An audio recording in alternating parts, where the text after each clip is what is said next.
نماز فجر کی 2 سنتوں کے بعد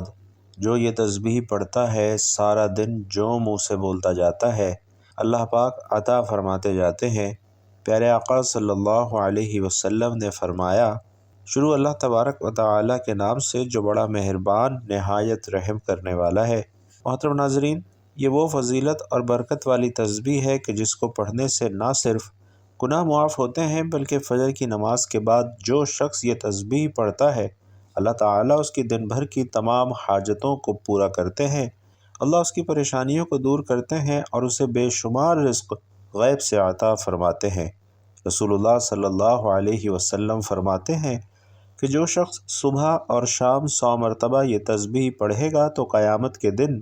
اس سے افضل عمل کسی کا نہیں ہوگا سوائے اس شخص کے جس نے اس کے برابر یا پھر اس سے زیادہ ان کلمات کو پڑھا ہو۔ تو محترم ناظرین، فجر کی نماز کے بعد جو شخص یہ تسبیح پڑھتا ہے عرش پر ہلچل مچ جاتی ہے۔ اللہ تعالیٰ اپنے بندے کی حاجت کو پورا کرنے کے لیے فرشتوں کی دوڑیں لگوا دیتے ہیں اور اس کے ہر معاملے میں اس کی غیبی مدد کرتے ہیں، اس کے منہ سے نکلے ہر لفظ پر کن لکھ دیتے ہیں۔ تو بھائیوں اور بہنوں، ایک بہت ہی خاص اور مجرب وظیفہ لے کر آپ کی خدمت میں حاضر ہوا ہوں کہ جس کو آپ فجر کی نماز کے بعد 100 مرتبہ پڑھ لیں تو لاکھوں کا قرض بھی ہو تو انشاءاللہ ختم ہو جائے گا اور حاجات جتنی مرضی ہوں انشاءاللہ ضرور پوری ہوں گی۔ یہ کوئی بڑا وظیفہ نہیں ہے، مختصر سا عمل ہے، مختصر سا وظیفہ ہے۔ فجر کے بعد آپ نے اس عمل کو کرنا ہے اور انشاءاللہ پھر اس وظیفے کا اثر آپ خود اپنی آنکھوں سے دیکھیں گے کہ رزق مال و دولت کے انبار لگ جائیں گے۔ یہ خاص وظیفہ دولت کے لیے ہے۔ اس عمل کو اگر فقیر بھی کر لے تو وہ بھی اللہ پاک کی عنایت اور اس کے فضل و کرم سے دولت پر بیٹھ کر راج کرے گا، کیونکہ اس وظیفے میں جو طاقت ہے، اس وظیفے کا جو اثر ہے وہ بہت ہی کم لوگ جانتے ہیں۔ یہ وظیفہ انشاءاللہ آپ کی ساری پریشانیوں کو ختم کر دے گا اور آپ کے اوپر لاکھوں کروڑوں کا قرضہ بھی ہوگا تو وہ بھی چٹکیاں بجاتے ادا ہو جائے گا۔ قرض کے ادا ہونے کے ایسے اسباب پیدا ہوں گے کہ آپ خود بھی حیران رہ جائیں گے۔ اسی طریقے سے اگر آپ کے پاس دولت کی کمی ہے، آپ کرائے کے مکان میں رہتے ہیں اور آپ کو سمجھ نہیں آتی کہ کرایہ کیسے ادا کریں، گھر کا خرچ کیسے چلائیں۔ آج کل مہنگائی بھی بہت زیادہ ہو گئی ہے کہ ایک وقت کا کھانا بھی بعض لوگوں کے لیے مشکل ہو چکا ہے۔ ہر ماہ بجلی کے تگڑے تگڑے بل بھی ادا کرنے ہوتے ہیں اور پھر ہر ماہ بچوں کی فیسیں بھی ادا کرنی پڑتی ہیں۔ انسان واقعی بہت پریشانی میں ہے اور انسان کو سکون بھائیوں اور بہنوں صرف اللہ کے ذکر میں ہی ملتا ہے۔ جب انسان عاجزی کے ساتھ اللہ کے آگے جھک جاتا ہے، سجدے پر سجدہ کرتا ہے اور ہر سجدے میں رو رو کر گڑ گڑا کر خوب ڈھیروں دعائیں مانگتا ہے تو اس کو بھی اللہ تعالیٰ ضرور عطا فرماتا ہے۔ بھائیوں اور بہنوں، میں اکثر آپ کو بتاتا ہوں کہ اللہ سے مانگنے کا آپ کو طریقہ جب آ جائے گا تو پھر آپ کو صرف ہاتھ اٹھانے ہیں اور آپ کو ملنا شروع ہو جانا ہے، لیکن اس سے پہلے کچھ اعمال ہیں، کچھ چھوٹی چھوٹی غلطیاں ہیں جن کو اگر آپ سدھار لیں اور آپ اپنے کاروبار میں حلال طریقے سے کاروبار کرنا شروع کر دیں یا رزق کمانے میں حلال ذرائع استعمال کرنا شروع کر دیں، جیسا کہ اللہ تعالیٰ کے پاک نبی صلی اللہ علیہ وسلم نے کاروبار کیا تھا، آپ بھی اسی طرح کام کریں، حلال اور پاکیزہ رزق کمائیں۔ اگر آپ جاب کرتے ہیں تو اس طریقے سے کریں کہ آپ کے اوپر کوئی انگلی نہ اٹھا سکے، آپ مکمل ایمانداری کے ساتھ ڈیوٹی کریں، جس کام کی آپ تنخواہ لیتے ہیں وہ کام مکمل جانفشانی سے اور مکمل فرائض کی انجام دہی سے کریں۔ ہر ماہ رزق حلال ہی آپ اپنے گھر میں لے کر آئیں اور کوشش کریں کہ چاہے کچھ بھی ہو جائے آپ کے پورے گھر میں حرام کا ایک لقمہ بھی کسی کے پیٹ میں نہ جائے، کیونکہ بھائیوں اور بہنوں حلال رزق کھانے سے ایسا ہو ہی نہیں سکتا کہ انسان اپنے اللہ سے کچھ مانگے اور اللہ اس کی دعا کو رد کر دے، ایسا کبھی نہیں ہو سکتا۔ اور جب کوئی بندہ یہ وظیفہ پڑھتا ہے تو اس وظیفے سے اس کے پاس بے حساب دولت آ جاتی ہے۔ ناظرین، یہ ساری نعمتیں، یہ ساری برکتیں حلال رزق میں اور اللہ رب العزت کا شکر ادا کرنے میں پوشیدہ ہیں، تو کوشش کیا کریں کہ کثرت سے اللہ پاک کا شکر ادا کریں۔ انشاءاللہ دیکھیے گا کیسے آپ کے بارے نیارے ہو جاتے ہیں۔ اور اگر آپ کے اوپر قرض ہے، آپ نے سود پر قرض لیا ہوا ہے، تو سب سے پہلے بھائیوں اور بہنوں اپنے اللہ سے معافی مانگے، کیونکہ سود خود حرام ہے اور اللہ پاک سے کھلی جنگ ہے۔ اللہ سے جنگ کون کر سکتا ہے؟ بھائیوں اور بہنوں، جو بندہ اللہ سے جنگ کرنے کا سوچے گا بھی، وہ دونوں جہانوں میں مارا جائے گا۔ وہ دنیا میں بھی ذلیل اور رسوا ہوگا اور آخرت میں بھی ضلالت اس کے نصیبوں میں ہوگی۔ تو آپ نے سب سے پہلے سود کے کاموں سے توبہ کرنی ہے، جھوٹ سے توبہ کرنی ہے، غیبت سے توبہ کرنی ہے، چغلی سے توبہ کرنی ہے، اور یاد رکھنا ہے کہ صرف توبہ نہیں کرنی بلکہ اس توبہ پر قائم رہنے کی حتی الامکان کوشش بھی کرنی ہے۔ اور سب سے اہم بات بھائیوں اور بہنوں، اگر آپ اپنے رشتہ داروں سے قطع تعلقی میں ہیں، کسی سے بھی ہیں، تو فوراً اس سے معافی مانگے، چاہے آپ کی غلطی ہے یا نہیں۔ پھر دیکھنا کہ کیسے اللہ پاک آپ کے اوپر اپنے فضل و کرم کے دریا بہاتا ہے۔ اسی کے ساتھ بھائیوں اور بہنوں، آج کا جو وظیفہ ہے اس کی ترتیب آپ اچھے طریقے سے سمجھ لیجئے اور میری باتوں پر آپ نے عمل بھی ضرور کرنا ہے۔ تو ناظرین، فجر کی 2 سنتوں کے بعد آپ نے کوشش کرنی ہے کہ وہیں اسی جگہ پر بیٹھ جائیں۔ مردوں نے کوشش کرنی ہے کہ وہ مسجد میں جا کے جماعت کے ساتھ نماز ادا کریں، اور عورتوں نے گھر میں ہی نماز ادا کرنی ہے۔ اگر بالفرض کسی وجہ سے آپ فجر کے بعد نہیں کر سکتے تو آپ عشاء کی نماز کے بعد سونے سے پہلے بھی اس وظیفے کو کر سکتے ہیں، لیکن اگر فجر کی نماز کے وقت کرتے ہیں تو یہ زیادہ بہتر رہے گا۔ بھائیوں اور بہنوں، اللہ پاک کے آخری نبی صلی اللہ علیہ وسلم نے فرمایا ہے کہ اللہ رب العزت کا فرمان ہے کہ میں نے تمہاری امت پر دن رات میں 5 نمازیں فرض کی ہیں، اور میں نے یہ عہد کیا ہے کہ جو ان نمازوں کو ان کے اوقات میں پابندی کے ساتھ ادا کرے گا میں اسے جنت میں داخل کروں گا، اور جو پابندی نہیں کرے گا اس کے لیے میرے پاس کوئی عہد نہیں ہے۔ اللہ پاک قرآن کریم میں ارشاد فرماتا ہے کہ رب کو سراہتے ہوئے اس کی پاکی بولو، سورج چمکنے سے پہلے اور اس کے ڈوبنے سے پہلے۔ پیارے آقا صلی اللہ علیہ وسلم کا فرمان ہے کہ جو صبح کی نماز پڑھتا ہے وہ شام تک اللہ پاک کے ذمے میں ہوتا ہے۔ تم اللہ پاک کا ذمہ نہ توڑو، جو اللہ کا ذمہ توڑے گا اللہ اسے اوندھا یعنی الٹا کر کے دوزخ میں ڈالے گا۔ اسی طرح ناظرین، اللہ پاک کے آخری رسول صلی اللہ علیہ وسلم کا فرمان عبرت نشان ہے کہ جو صبح کی نماز کو گیا ایمان کے جھنڈے کے ساتھ گیا، اور جو صبح بازار کو گیا ابلیس یعنی شیطان کے جھنڈے کے ساتھ گیا۔ حضرت عمارہ بن رویہ رضی اللہ تعالیٰ عنہ فرماتے ہیں کہ میں نے نبی کریم صلی اللہ علیہ وسلم کو فرماتے ہوئے سنا کہ جس نے سورج کے طلوع اور غروب ہونے سے پہلے نماز ادا کی،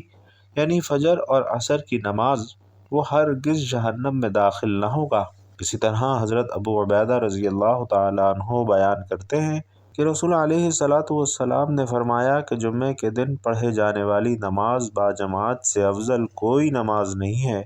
اور میرا گمان ہے کہ تم میں سے جو اس میں شریک ہوگا اس کے گناہ معاف کر دیے جائیں گے۔ سرکار دو عالم صلی اللہ علیہ وسلم کا یہ بھی فرمان ہے کہ جس نے 40 دن فجر اور عشاء باجماعت پڑھی، اللہ رب العزت اسے 2 آزادیاں عطا فرمائے گا، ایک آگ سے اور دوسری نفاق یعنی منافقت سے۔ بھائیوں اور بہنوں، نماز جنت کی چابی ہے۔ اللہ رب العزت ہمیں 5 وقت کی نماز باجماعت ادا کرنے کی توفیق نصیب فرمائے۔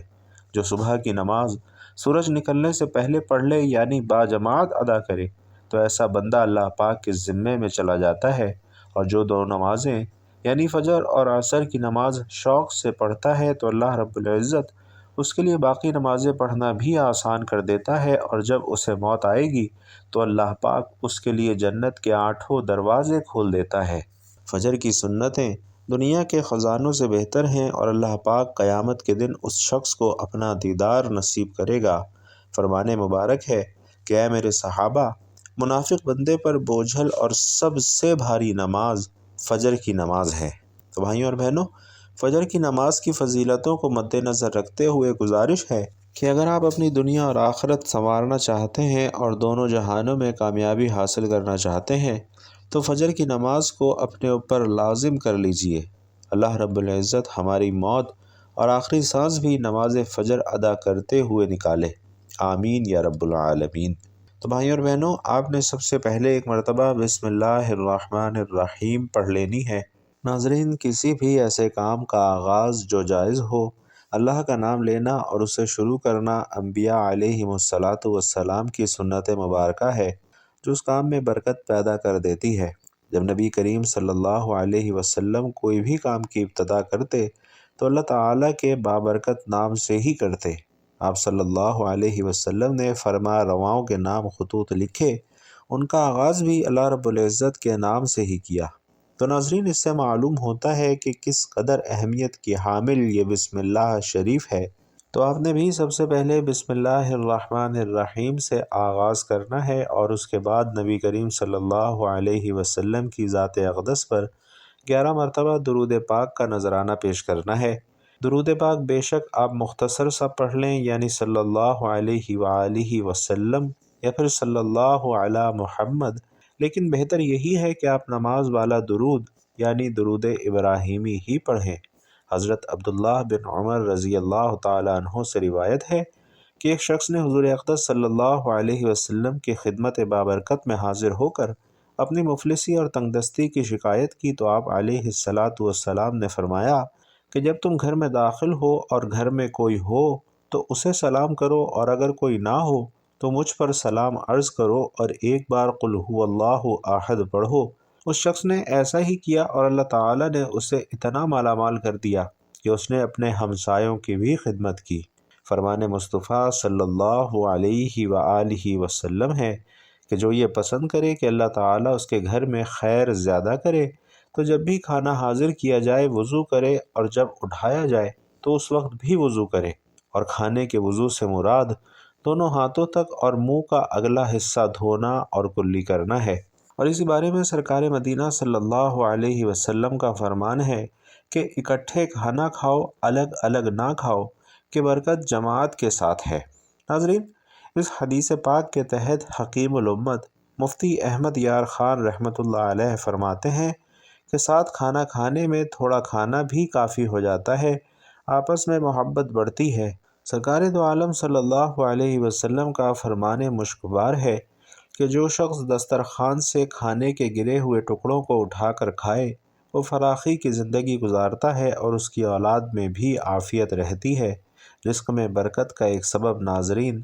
رشتہ داروں سے حسن سلوک کرنا بھی ہے۔ نبی کریم صلی اللہ علیہ وسلم نے فرمایا کہ جسے عمر میں اضافہ اور رزق میں زیادتی ہونا پسند ہو تو اسے چاہیے کہ وہ اللہ سے ڈرے اور صلہ رحمی کرے، سال بھر رزق حلال ملے گا۔ فرمان دو عالم صلی اللہ علیہ وسلم ہے کہ بھوکا اور حاجت مند اگر اپنی حاجت لوگوں سے چھپائے، خدا تعالی رزق حلال سال بھر تک اسے عنایت کرے گا۔ جس نے استغفار کو اپنے اوپر لازم کر لیا، اللہ عز و جل اس کی ہر پریشانی دور فرمائے گا اور ہر تنگی سے اسے راحت عطا فرمائے گا، اور اسے ایسی جگہ سے رزق عطا فرمائے گا کہ جہاں سے اسے گمان بھی نہیں ہوگا۔ فرمایا کہ میں تمہیں وہ چیز نہ بتاؤں جو تمہیں تمہارے دشمن سے نجات دے اور تمہارے رزق کو وسیع کر دے۔ رات دن اللہ سے مانگتے رہو کہ دعا مومن کا ہتھیار ہے۔ حضرت عبداللہ بن عمر رضی اللہ تعالیٰ عنہ روایت کرتے ہیں کہ ایک شخص حضور اکرم صلی اللہ علیہ وسلم کی خدمت میں حاضر ہوا اور اپنی تنگ دستی کا شکوہ کرنے لگا تو آپ صلی اللہ علیہ وسلم نے اس آدمی سے فرمایا کہ کیا تمہیں وہ تسبیح بھول گئی ہے جو ملائکہ کی تسبیح ہے، جو مخلوقات کی تسبیح ہے، اسی کے ذریعے سے سب کو رزق دیا جاتا ہے۔ حضرت عبداللہ بن عمر رضی اللہ تعالیٰ عنہ نے عرض کیا کہ یا رسول اللہ صلی اللہ علیہ وسلم، وہ کون سی تسبیح ہے؟ تو آپ علیہ الصلاۃ والسلام نے فرمایا کہ صبح صادق کے طلوع ہونے کے بعد سے لے کر نماز فجر کے درمیان یہ کلمات سبحان اللہ و بحمدہ سبحان اللہ العظیم استغفر اللہ 100 مرتبہ پڑھ لو تو دنیا تمہارے پاس ناک رگڑتی ہوئی آئے گی، اور اللہ تعالیٰ ہر اس کلمے کے بدلے جو تم کہو گے ایک فرشتہ پیدا فرمائیں گے جو قیامت تک تسبیح بیان کرتا رہے گا، اور اس کا ثواب تمہیں ملے گا۔ تو ناظرین، فجر کی نماز کے بعد 100 بار یہ تسبیح لازمی پڑھیں، سبحان اللہ و بحمدہ سبحان اللہ العظیم استغفر اللہ۔ انشاءاللہ آپ کی تمام دنیاوی پریشانیاں دور ہو جائیں گی، اللہ رب العزت آپ کی تمام حاجتوں کو پورا کرے گا، اللہ رب العزت آپ کو دینی دنیاوی نعمتوں سے مالا مال کرے گا، اور آخر میں دوبارہ سے 11 مرتبہ درود پاک پڑھ لینا ہے۔ اور ناظرین، درود پاک پڑھنے کے بعد آپ نے اللہ رب العزت سے دعا مانگنی ہے۔ جب بھی مانگنا ہے اللہ سے مانگنا ہے، برکت والا خیر و عافیت والا رزق مانگنا ہے۔ اس سے نہ صرف آپ کے گھر میں خوشحالی رہے گی بلکہ آپس میں پیار اور محبت بھی بڑھے گا۔ بھائیوں اور بہنوں، ہر بندہ دن رات زیادہ سے زیادہ پیسے کمانے کے چکر میں بہت سے راستے اختیار کرتا ہے۔ کوشش کیجئے کہ آپ نے مختصر راستہ اختیار نہیں کرنا۔ اپنے کام میں آپ نے مکمل توجہ دینی ہے، رزق حلال کمانا ہے، محنت کرنی ہے، اور اس سے اللہ پاک آپ کے اوپر ڈھیروں برکتیں اور رحمتیں نازل فرمانا شروع کرے گا۔ اور کوئی بھی وظیفہ ناظرین، جیسا کہ اپنے ہر بیان میں بتاتا ہوں کہ نماز کے بغیر مکمل نہیں ہوتا، تو آپ نے 5 وقت کی نماز لازمی ادا کرنی ہے اور حسب توفیق صدقہ خیرات بھی دینا ہے۔ نماز کے وقت ناظرین، اللہ رب العزت نمازی ہی کی طرف متوجہ ہوتا ہے، اور اللہ تعالیٰ انسان کو سجدہ کرتے وقت ہی سب سے زیادہ پسند کرتا ہے۔ جب انسان نماز کے لیے تیار ہوتا ہے تو جنت کے دروازے کھول دیے جاتے ہیں، اور نماز کی جانب وہ جتنے قدم بڑھاتا ہے اس کے اتنے گناہ معاف کیے جاتے ہیں، اور اتنا ہی ثواب اس کے حق میں لکھ دیا جاتا ہے۔ جنگ میں ہو کوئی، چاہے دشمن کی تلوار کے سائے میں ہو یا پھر دشمن کے ڈر سے اپنی جان بچا کر بھاگ رہا ہو، اس وقت بھی نماز کو قضا کرنے کی صورت میں ادا کرنا لازم اور فرض ہے۔ یہ اسلام کا فرمان ہے، اور نماز بے شک دارین کی سعادتوں کی ضامن ہے۔ اللہ عز و جل قرآن مقدس میں ارشاد فرماتا ہے کہ یہ کتاب پرہیزگاروں کو ہدایت ہے جو ایمان لائے اور نماز قائم کرتے ہیں، اور ہم نے جو دیا اس میں سے ہماری راہ میں خرچ کرتے ہیں۔ اور فرمایا، نماز قائم کرو اور زکوٰۃ ادا کرو اور رکوع کرنے والوں کے ساتھ نماز پڑھو، یعنی مسلمانوں کے ساتھ کہ رکوع ہماری شریعت میں ہے،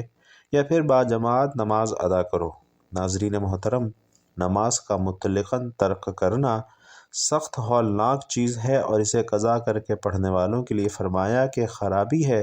جو اپنی نماز سے بے خبر رہتے ہیں، وقت گزار کر نماز پڑھنے اٹھتے ہیں۔ نماز کی اہمیت کا بھائیوں اور بہنوں اس سے بھی پتہ چلتا ہے کہ اللہ رب العزت نے سب احکام اپنے حبیب علیہ السلام کو زمین پر بھیجے، لیکن جب نماز فرض کرنا منظور ہوئی تو حضور علیہ السلام کو اپنے عرش عظیم پر بلا کر اسے فرض کیا، اور شب اسراء یعنی معراج کی رات میں یہ تحفہ دیا۔ اسی طرح فرماتا ہے کہ بے شک نماز مومنوں پر اپنے مقررہ وقت میں ادا کرنا فرض ہے، اور فرمان ہے کہ نماز قائم کرو اور زکوٰۃ ادا کرو۔ مزید فرمایا کہ اپنے رب کی اس وقت تک عبادت کرو جب تک تیری موت نہ آ جائے۔ ناظرین، اس طریقے سے اللہ تبارک و تعالی نے پورے قرآن میں مختلف مقامات پر مختلف طریقوں سے 186 مرتبہ اپنے بندوں کو نماز قائم کرنے کا حکم دیا ہے، کیونکہ نماز برائیوں سے روکتی ہے، جیسا کہ قرآن مقدس میں ارشاد ہے کہ بے شک نماز تمام برائیوں اور برے کاموں سے روکتی ہے۔ اللہ تعالیٰ اپنے بندوں کو نماز پر پابندی کی تلقین اس لیے کر رہا ہے تاکہ اس کے بندے ضلالت اور گمراہی کے دلدل میں نہ پھنسیں اور حق کی راہ پر گامزن رہیں، تمام تر اختلافات اور مصیبتوں سے بچے رہیں۔ اور اگر آپ قرآن مقدس کی تلاوت کریں گے تو بے شمار آیات آپ کو ایسی ملیں گی جو نماز پر دلالت کرتی ہیں۔ آپ جان لیں گے کہ بے شک نماز ہر حال میں فرض ہے، اور اس سے بچنے کا کوئی چارہ نہیں۔ حضرت عقبہ بن عمر رضی اللہ تعالیٰ عنہ سے روایت ہے کہ سید المرسلین صلی اللہ علیہ وسلم نے فرمایا کہ جو بھی مسلمان اچھے طریقے سے وضو کرتا ہے، پھر کھڑے ہو کر اس طرح 2 رکعات نماز پڑھتا ہے کہ اپنے دل اور چہرے سے متوجہ ہو کر یہ 2 رکعتیں ادا کرتا ہے، تو اس کے لیے جنت واجب ہو جاتی ہے۔ اللہ رب العزت سے دعا ہے کہ ہم سب کو 5 وقتہ نماز پابندی سے ادا کرنے کی توفیق نصیب فرمائے، ہم سب کو نیکی کی بات سننے، سمجھنے اور اس پر عمل کرنے کی طاقت اور توفیق مرحمت فرمائے۔ میرا سنانا اور آپ کا سننا اپنی بارگاہ میں قبول و منظور فرمائے، آمین یا رب العالمین۔ بھائیوں اور بہنوں، آخر میں آپ سے گزارش ہے کہ بیان پسند آیا ہو، دین کی یہ باتیں اچھی لگی ہوں تو کمنٹ باکس میں ایک مرتبہ صدق دل سے سبحان اللہ ضرور لکھتے جائیے گا۔ اللہ تبارک و تعالی آپ سب کا حامی و ناصر ہو، آمین یا رب العالمین۔